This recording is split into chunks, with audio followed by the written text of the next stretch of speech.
Hola from Barcelona! Hindi pa rin ako makapaniwala na naipanalo ko ang lasang Pinoy sa isang croquette contest sa sinalihan ko kahapon. Yung akala kong isang normal na araw lang ay magiging isang magandang memory pala para sa aming buong pamilya. Ako nga pala si Jerry na nagtatago sa pangalang Pinay sa Barcelona sa social media. Napunta ako dito sa Barcelona, Spain nang dahil sa pag-ibig. Nang dahil naman daw sa pera, sabi ng mga inggitera. Charot. Kung matagal na kayo nakafollow sa akin bukod sa pagbebenta ng longganisa, alam nyo na nahilig ko na talagang ibahagi sa inyo ang tradisyon, kultura, pagkain at ang aking mga magaganda at malulungkot na karanasan dito sa Spanya. Kaya yung manalo ko ngayong gabing ito ay isang malaking achievement na para sa akin. Bago ko ipakita sa inyo kung anong contest ang sinalihan ko, isasama ko muna kayo sa paggawa ng chorizo Filipino. 2 contest yung sinalihan ko at natalo ako doon sa isa. Eto na ikukwento ko na. Maaga pa lang dito na kami ni Mister sa production area. Dito kami gumagawa ng hams at iba't ibang Spanish sausages at dried cold cuts. Dito sa lugar na ito nabuo ang chorizo Filipino. Isang Pinoy longganisa na pinatuyo sa loob ng curing chamber na ito. Kakatanggal lang namin ng mga chorizo kaya wala ng laman. Naibenta na ulit namin. Kaya eto buong araw tayong gagawa ng longganisa para mapuno ulit yan. Iniwan ko nga pala mga anak ko sa bahay ng hipag ko na walking distance lang naman dito. Lulutuan ko na lang sila ng tanghalian then babalik ulit ako para tapusin ang trabaho. Sobrang daming longganisa kailangan natin gawin today. Masarap talaga sa pakiramdam na kahit mahirap itong trabaho na to pero alam mong mabibenta siya ay sulit pa rin. Isa sa mga worries ko lang dito minsan ay kung may makalimutang ingredients o ang sizes ng mga bituka ng mga baboy. Dahil natural nga ang gamit namin, meron minsan matataba or minsan may mas maliliit. Kaya kailangan bantayan rin para tignan kung alin ang mga unang matutuyo. Pwede maging dry kasi yung iba kung nasobrahan ng stay sa curing chamber. Kahit 2 araw lang yan. Ang curing time ng slim version ng ating chorizo Filipino na tinatawag nating chorizito ay 2 weeks. Samantalang ang chorizo naman ay pwedeng umabot ng 5 linggo. Kaya kailangan talagang tuloy-tuloy ang production ng chorizo namin dito. Para every week ay may maibenta tayo. Nabigla kami sa dami ng orders itong mga nakaraang linggo. At nagbakasyon din kami at kailangan na naman ulit namin mag-umpisa sa wala. Maliit lang din ang curing chamber namin. Kaya kahit gustuhin man namin mag-mass production, ay wala kaming paglalagyan. 2 beses kong iniwan ang trabaho para silipin naman ang mga ilan nating kababayan na bumisita sa aming tindahan. Malayo pa ang mga pinanggalingan. Eto ang isang pamilya, galing pang Brussels. Galing na daw sila dito noong linggo. Pero noong araw na yun, kami ay sarado. Sobra akong na-touch sa effort nila na puntahan ako. Kaya kapag kaya ko talaga, kahit konting high igagawin ko. Chorizo here. Please buy and come intentionally.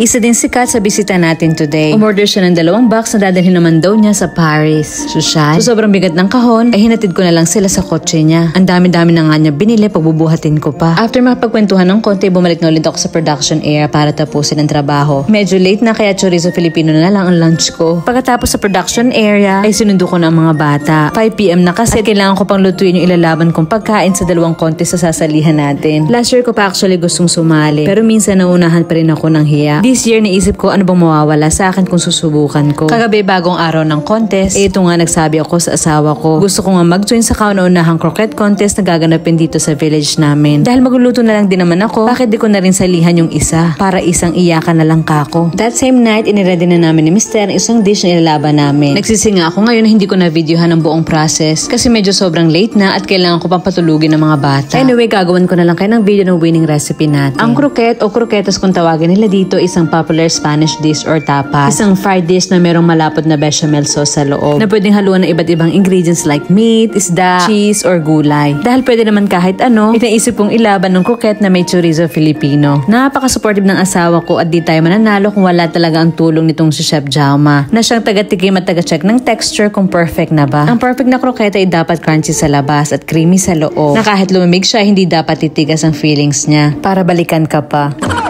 Tumulong nga din pala itong si Julie at Jana. Kaya tuwang-tuwa talaga sila nung nanalo kami dito. Isa pang contest na sinalihan ko sa mismong lugar ay ang Spanish Omelette Contest. O laban na naman ng tortilla de patatas. Isa rin itong classic dish sa Spanish cuisine. Dito naisipan ko namang ilaban ang ating tortang talong. Gustong-gusto kasi ito ng pamilya at mga kaibigan ko. Kaya naisip ko baka may pag-asang manalo. Ang classic Spanish omelette ay may patatas at sibuyas. Dito pinirito lang namin ni Chef Jaume ang mga patatas at kinaramelize ang mga sibuyas. At nung luto na, inihalo na namin sa binit na itlog. Sa mainit na pan, ibubuhos mo lang at hahalo-haluin sa una. Nung medyo namumuo na, inilagay ko na rin itong talong natin. Babaliktarin mo lang at kapag golden brown na sa labas, kahit malumbat pa sa loob ay dapat nang alisin. Hindi siya madaling gawin kasi kailangan bilog na bilog at makapal ang Spanish omelette. Ang kulay niya dapat ay kailangan golden brown nga sa labas, dapat luto pero kailangan malambot din sa loob. Ayaw ko naman baliktarin pero baka mamaya sa sahigang ending nito. Kaya to the rescue itong asawa ko.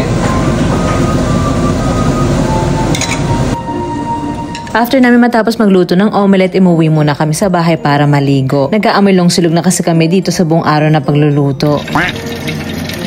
Dito na lang din namin sa bahay niluto ang mga kroketas. Dahil biglaan nga itong desisyon kung pagsali, hindi kami ready. Wala man lang ako mailagay ng garnish o dahon-dahon na pwede magpaganda sa plating ng kroketa natin. Dito sa Spain, bawat municipality taon-taon ay may araw ng fiesta. At kapag may fiesta, maraming contest ang nangyayari. Open ang mga contest for public. Kahit mga taga-ibang lugar ay pwedeng sumali. Kasabay ng pa-contest tonight ay merong sopa da kabas. Isang salo-salo pero dala mo dapat ang pagkain mo. Hindi ko alam kung ilan ang mga sumali pero isa ako sa mga naunang pumila. Ay hindi pala. Bukod sa pila, ipuno na agad ang lamesa. At ako nga ay number 3 sa croquette at number 6 naman sa Spanish omelette contest nila. Nabidyohan ko na mabilis ang mga platong nauna. At dito ko nakita na mukhang sa presentation pa lang ako ay talo na. Hindi ko alam kung ilan ang mga naging kalaban ko. Mukha may pambato ang bawat grupong dumayo. Ganito usually yung paraan nila ng pagpapakontest sa pagkain. Alam ko kasi isinali na rin namin sa malaking competition yung sisig sausage natin. Yung mga judges dapat din nila alam kung sino-sino ang mga sumali para wala daw bias. Iwan mo lang talaga yung plato mo doon, lalagyan ng number yung dish mo tapos bahala na. Habang ongoing yung contest, kami naman dito ay naghahaponan na rin. Ipinatikim ko rin sa mga kaibigan ko yung inilaban natin. Nung nakita ko yung mga reaksyon nila, sabi ko, ay may pag-asa pa. Mukhang sarap na sarap kasi sila. Fast forward,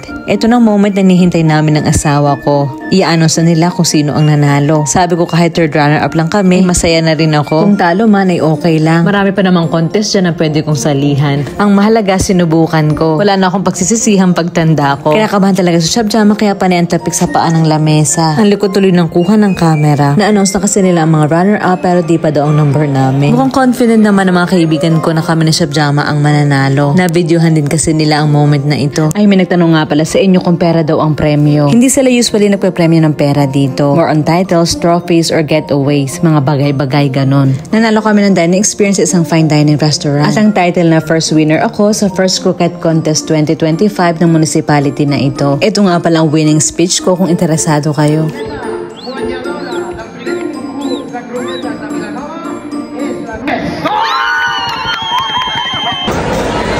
Benvinguda! Moltes felicitats! Vinga, anem a veure, com et dius? Janine. I creus que la gent d'aquí a Vilanova et coneix? Pot ser. Que sóc l'única filipina, crec. La única filipina de Vilanova? Bueno, pot ser, ho deixem així, que és possible. Vale, i ens pots dir quin és el secret d'aquesta croqueta que hem disfrutat moltíssim? Mira, aquesta croqueta hem posat un nom que es diu Perla Roja, perquè de Filipines es coneixen com la perla d'Orient, i a dintre de la croqueta hi ha un chorizo filipino que nosaltres, jo i el meu marit, vam inventar, que aquesta chorizo té suc de pinya, azúcar moreno i molt alt, una mica picant. I sí, i és de color vermell, per això es diu perla roja, però és que està dintre de la croqueta, el gust filipí.